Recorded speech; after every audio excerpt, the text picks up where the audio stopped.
السلام علیکم ورحمۃ اللہ وبرکاتہ۔ امید کرتا ہوں کہ آپ حضرات خیریت سے ہوں گے۔ دوستو، فضائل اعمال پر تنقید کیوں ہے؟ آئیے اس کی جانکاری کے لیے میں آپ حضرات کے سامنے دارالعلوم دیوبند کا فتویٰ پیش کر رہا ہوں۔ چنانچہ کسی سائل نے دارالعلوم دیوبند سے سوال کیا ہے، فضائل اعمال جس پر تنقید جاری ہے، جس سے میں بہت پریشان ہو چکا ہوں، کیا وہ صحیح ہے؟ جیسے نبی اکرم صلی اللہ علیہ وسلم کے بال مبارک رکھ لینے سے دولت کا بڑھ جانا، ایک شخص کی ماں پر سے ہاتھ پھیرنا، کچھ اور بھی واقعات بھی ہیں جو مجھے بار بار سن کر کہتے ہیں کہ ان کتابوں میں شرک اور بدعت ہے، ان کو پڑھنا چھوڑ دو اور راہ راست پر آ جاؤ۔ آپ میری مدد فرمائیں، کیا صحیح ہے یا غلط؟ کیا جماعت میں چلنا سنت کے خلاف ہے؟ کیا حضرت زکریہ رحمۃ اللہ علیہ نے اپنی کتابوں میں بدعت اور شرک کے الفاظ استعمال کیے ہیں؟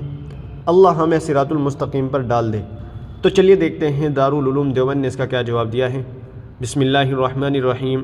فضائل اعمال ایک مستند اور معتبر کتاب ہے۔ اس کے مصنف حضرت مولانا زکریہ رحمۃ اللہ علیہ ہیں، جو اپنے وقت کے بڑے شیخ الحدیث تھے۔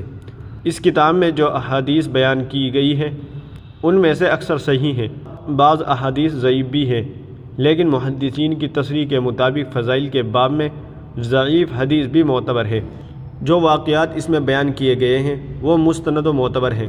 اس کتاب کے بارے میں یہ کہنا کہ اس میں شرک اور بدعت ہے، یہ دلیل اور بے اصل بات ہے۔ آپ نے جو دو واقعات ذکر کیے ہیں اس کی پوری تفصیل کتاب کے صفحے کے تعین اور مطبع کی صراحت کے ساتھ لکھے ہیں۔ اس کے بعد ان واقعات میں جو قابل اشکال بات ہو اس کی نشاندہی کر کے سوال کرے۔